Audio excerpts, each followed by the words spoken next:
Livro Poder pela Oração, capítulo 5. Oração grandiosa e indispensável.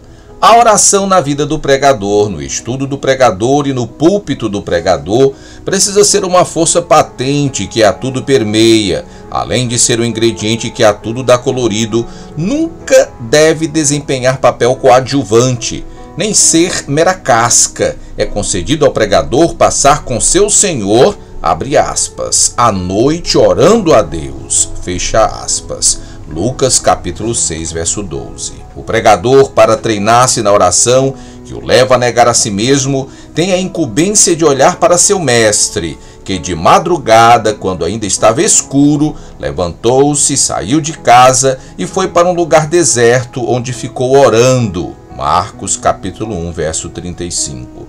O estudo do pregador deve ser como um aposento recluso, um betel, um altar, uma visão e uma escadaria, para que cada pensamento suba aos céus antes de descer aos homens, para que cada porção do sermão possa ser aromatizada pelo ar dos céus e receba substância, porque Deus estava no estudo. Assim como o motor nunca se move antes de o fogo ser aceso, da mesma forma, a pregação, com todo o seu maquinário, perfeição e lustro, está inerte e estacionária, no que se refere aos resultados espirituais, até que a oração tenha acendido e criado o vapor. A textura, a fineza e a força do sermão são como resíduos, a menos que o impulso poderoso da oração esteja nele, por meio dele e detrás dele. Pela oração, o pregador deve incluir Deus no sermão. Pela oração, o pregador deve antes mover Deus em direção ao povo, para depois, por meio de suas palavras, mover o povo em direção a Deus. O pregador precisa ter uma audiência com o Senhor e pronto acesso a Deus antes de obter acesso às pessoas. Para o pregador, um caminho livre para Deus é a mais firme das garantias de ter um caminho livre para as pessoas. É necessário reiterar que a oração, como mero hábito, como atividade cumprida por rotina ou profissão, é algo morto e fétido. A oração não possui vínculo nenhum com a oração que advogamos. Estamos enfatizando a oração verdadeira, que encaixa e inflama todos os altos elementos do ser inteiro do pregador. A oração que nasce da unidade vital com Cristo e da plenitude do Espírito Santo, que brota das fontes profundas e profusas da terna compaixão e da preocupação imorredoura com o bem eterno do homem, um zelo consumidor pela glória de Deus, uma convicção plena da obra do pregador, difícil e arriscada, e da necessidade imperiosa do mais poderoso auxílio de Deus. Orar com fundamento nessas convicções solenes e profundas é a única maneira verdadeira de orar. A pregação sustentada por tal oração é a única pregação que semeia as sementes da vida eterna no coração dos homens e edifica os homens para o céu. É verdade que é possível existir pregação popular, pregação agradável, pregação encantadora, pregação com bastante força intelectual, literária e cerebral, com uma medida e forma de bem, com pouca ou nenhuma oração. Mas a pregação que assegura o propósito de Deus precisa começar na oração, desde o texto até o preâmbulo, ser entregue com energia e atitude de oração, acompanhada e tratada para que germine e ser mantida com força vital no coração dos ouvintes pelas orações do pregador, muito depois que a ocasião tenha passado. Podemos arranjar desculpas para a pobreza espiritual de nossa pregação de diversas maneiras, mas o segredo verdadeiro se encontrará na falta de oração premente pela presença de Deus no poder do Espírito Santo.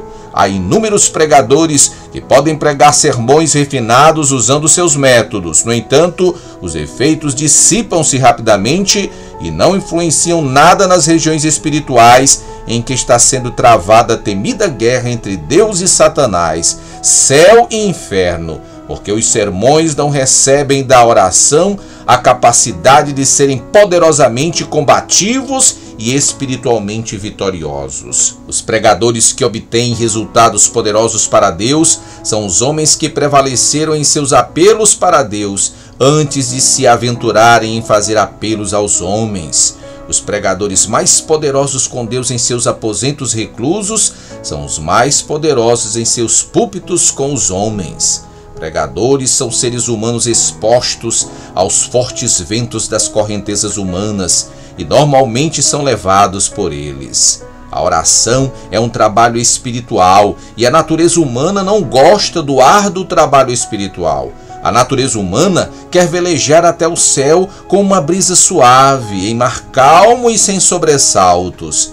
A oração é um trabalho que traz humildade. Ela avilta o intelecto e o orgulho, crucifica a vanglória e sinaliza nossa ruína espiritual, e tudo isso é difícil para carne e sangue suportarem. É mais fácil não orar do que suportar tais coisas. Então chegamos a um dos males clamorosos destes tempos, talvez de todos os tempos: pouca ou nenhuma oração. Desses dois males, talvez pouca oração seja pior que oração nenhuma. Pouca oração é uma espécie de faz de conta, um salvo-conduto para a consciência, uma farsa e uma ilusão. A pouca estima que temos pela oração fica evidente no pouco tempo que devotamos a ela. O tempo dedicado à oração pelo pregador médio mal influencia o total diário de oração. Não raro, a única oração do pregador é ao lado da cama, de pijamas, pronto para se deitar, e ele logo se deita. Talvez se adicione à lista uns poucos e apressados fragmentos de oração antes de se vestir pela manhã. Quão débil, vã e insuficiente é tal oração comparada ao tempo e à energia dedicados à oração por homens santos, seja na Bíblia, seja fora dela. Como é pobre e maldosa nossa oração trivial e infantil, se posta ao lado dos hábitos dos verdadeiros homens de Deus em todos os tempos. Aos homens que creem ser a oração sua atividade principal e que dedicam tempo a ela de acordo com a alta estima que ele tem, Deus confia as chaves de seu reino e por eles faz maravilhas espirituais neste mundo. Oração grandiosa é o sinal e o selo dos grandes líderes de Deus e da terminação das forças conquistadoras com as quais Deus coroa o trabalho árduo feito por eles. O pregador é comissionado tanto para orar quanto para pregar. Sua missão fica incompleta se não fizer bem as duas coisas. O pregador pode falar com toda a eloquência dos homens e dos anjos, mas a menos que consiga orar com fé que arraste todo o céu em seu auxílio, sua pregação será como o sino que ressoa ou como o prato que retine. 1 Coríntios capítulo 13, verso 1. Na tarefa permanente de honrar a Deus e de salvar almas. Que legal, você chegou até o final do vídeo. Muito obrigado. E agora, se não deixou o like, peço a você, deixa o like no vídeo. Me ajude a continuar esse trabalho. O seu like é importantíssimo para a manutenção deste trabalho. Muito obrigado.